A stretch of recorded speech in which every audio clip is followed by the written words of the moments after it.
قدر اولاد کیسی ہو جاتی ہے. ہم لوگ اچھے لوگ نہیں ہیں. ہم لوگوں نے ماں باپ کو پہچانا نہیں. اگر ہم ماں باپ کو پہچانتے تو آج مسلمانوں کے ممالک میں اولڈ ہاؤس نہیں ہوتا. بوڑھے ماں باپ وہاں پر اپنے اولادوں کو دیکھنے کے لیے ترستے نہیں. آج بوڑھے ماں باپ ترستے, شادیاں کروا دیتے کہ اولاد الگ ہو جائے, مگر یہ شادی کے بعد بیوی بچوں کی محبت میں اتنی گم ہو جاتی ہے کہ اس کو ماں باپ کی قدر و منزلت نہیں دیتے. ماں باپ کا ادب و احترام باقی نہیں, ان کی خوشیاں باقی. کبھی کوئی چیز ماں باپ کے لیے لے بھی نہیں جاتے کہ بھائی آپ کے لیے لایا ہوں, خوش ہو جاؤ. باپ کو جو چیز پسند نہیں کبھی بھول کر تو صبح ہو یا دوپہر یا رات میں لے جاؤ.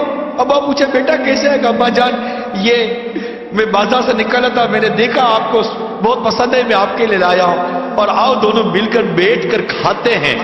کبھی ہوا ہے ایسا؟ باپ جب نکلتا تھا تو آپ کی پسند کا پھل لاتا تھا کہ میرے بیٹے کو آم پسند ہے, نہیں میرے بیٹے کو کیلا پسند ہے, میرے بیٹے کو سیب پسند ہے. آج ماں باپ کے آگے ٹھنڈا کھانا رکھ دیتے ہو, اور ماں باپ اس دن کو یاد کرو جب بیٹا کہتا تھا امی آج کڑھائی کھانے کا جی چاہ رہا ہے. ماں کی طبیعت ٹھیک ہو یا نہ ہو تم کڑھائی پکا کر کھلاتی تھی. ہوٹل تھی, وہ ماں کو باورچی نہیں تھی. نہیں امی یہ پسند نہیں ہے, میں نے آج انڈا کھانا ہے, اس کے لیے یہ انڈا بنایا, میرے لیے وہ انڈا بنا کر دو. تمہیں دو قسم کے انڈے بنا کر تمہاری ماں کھلاتی تھی. آج تو گھر کا سامان لاتے تو بیوی بچوں کے لیے چھپا کر لاتے کہ ماں باپ دیکھ نہ لے, کہ ماں باپ یہ سامان دیکھیں گے تو کہیں گے بیٹا کہاں سے لائے ہو.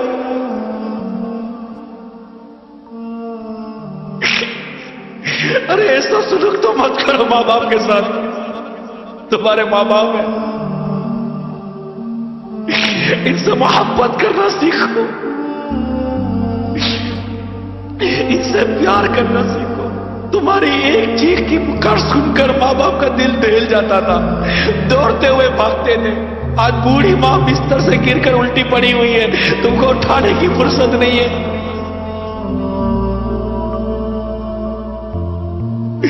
وہاں سو نہیں سکتی صحیح, میں تیری خدمت کروں کہ کام کروں, لیکن تمہاری ماں نے تم کو کہا تھا کہ بیٹا میں باورچی میں کھانا پکاؤ کہ تیرا خیال رکھوں.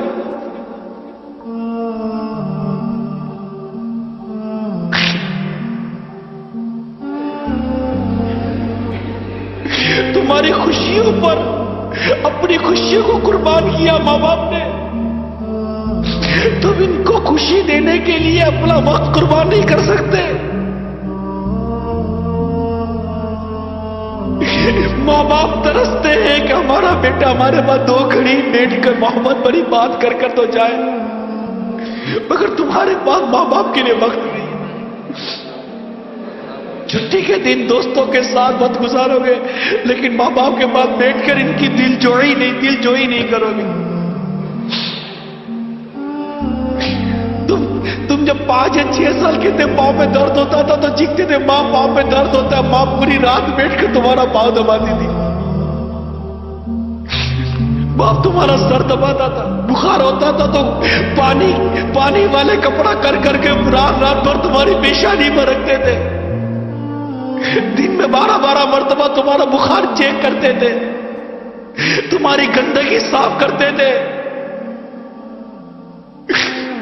آج اس ماں باپ کو ڈاکٹر کے پاس لے جانا, تمہارے پاس ڈاکٹر پہ لے جانے کی فرصت نہیں ہے.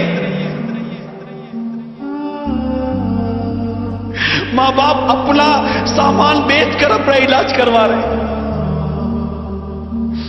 تم 2 پیسے ماں باپ کی بارگاہ میں پھینک کر سمجھتے ہو تم ان کا حق ادا کر رہے ہو. یہ درست نہیں, یہ ہمارا انداز درست. ہم غلط کر رہے ہیں, ہم اپنے ماں باپ کے ساتھ غلط کر رہے ہیں.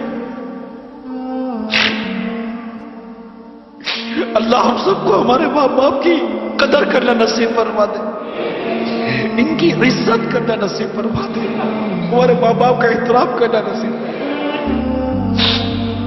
اگر ہماری پرورش میں، ہماری تربیت میں اگر ماں باپ کی طرف سے اگر کوئی کمی ہے بھی تو یہ اللہ اور ہمارے ماں باپ کا معاملہ ہے، ہمارا نہیں ہے۔ ہمیں حکم ہے ماں باپ کی فرما برداری کرنے کا، خدمت کرنے کا، اطاعت کرنے کا، ان کو راضی کرنے کا، جہاں تک شریعت نے ہم کو اجازت دی، مگر ہم ایسا نہیں کر رہے۔ بیٹی کو کتنی تمناؤں سے ماں بڑی کرتی ہے کہ بڑی ہوگی تو ہمارے ہاتھ بٹائے گی، میرا ہاتھ بٹائے گی، بیٹی ہاتھ بٹائے گی۔ بیٹی کو آئینے کے سامنے کھڑے ہو کر میک اپ کرنے سے، تیار ہونے سے، سونے سے فرصت نہیں ہے۔ ماں چل نہیں سکتی، لیکن بیٹی ہے کہ اس کے دل میں ماں کے لیے رحم پیدا نہیں ہوتا۔ بیٹی ابھی پتہ نہیں کیا ہو گئے، بیٹا کیا بیٹی ہے کیا۔ ماں باپ کے معاملے میں قیامت کی نشانی میں ایک نشانی میں نے پڑھی تھی اس طرح کی کہ ماں باپ کے مقابلے میں دوستوں کو زیادہ اہمیت دی جائے گی، ماں باپ کی بات نہیں مانی جاتی۔ اللہ تعالی ہم سب کو والدین کا ادب و والدین کا احترام کرنے کی توفیق عطا فرمائے، اور ہم سب کو ماں باپ کی نافرمانی سے محفوظ فرمائے۔